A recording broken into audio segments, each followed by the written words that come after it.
The last vlog of the semester, the question states, how might your multicultural identity impact the way you manage your classroom? What happens with classroom management when there is a cultural mismatch between students, teachers, and schools? Who is responsible for building the bridge between students, families, and communities with teachers/schools? This week, I'm going to start off with the last question. I'm kind of stopped up still, so sorry if I don't sound as clear. But I feel like the teacher is responsible for building the bridge between students, teachers, families, and communities, making them feel safe. Just like we've been learning this whole semester, as I keep stating in the vlogs, it's important that you get to know your students and your parents so you can build that bridge between the students and the families and see what cultural things they like to do and what's different about their culture versus yours.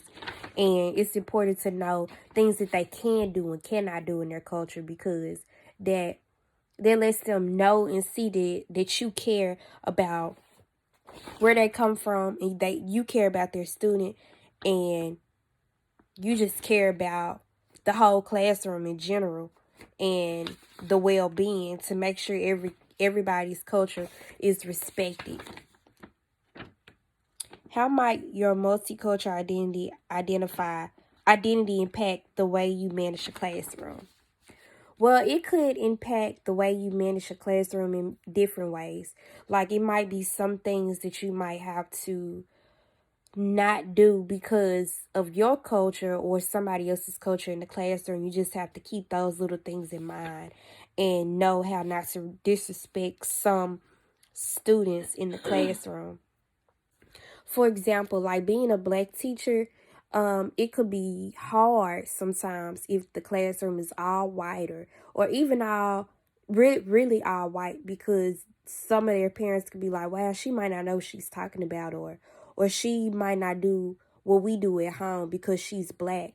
And that's just the way, for sure, how your identity could impact the way you manage your classroom. And you have to know as a teacher how to deal with those type of situations and still push forward, because you can't let that stop you, what the parents think of you, or your culture, and how that you may teach your kids. What happens with classroom management when there is a cultural mismatch between students and teachers in schools? When there's a culture mismatch, that could start an argument, or start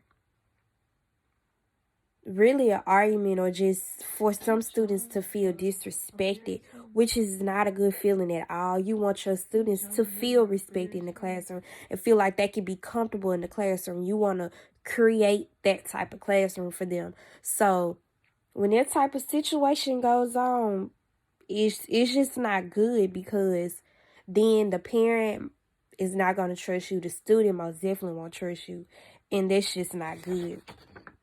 So at the end of the day, as teachers, we have a big responsibility. It's not just to teach the students what they need to learn that day. It's how we incorporate our students, make them feel comfortable, and creating a classroom for them that they feel comfortable in, and building those bridges with not only the students but the parents as well when it comes down to culture, because it is a really, really big thing in schools, and you have to be aware of that. And you have to be sensitive to your students about that topic, because if you're not, it can cause a big issue.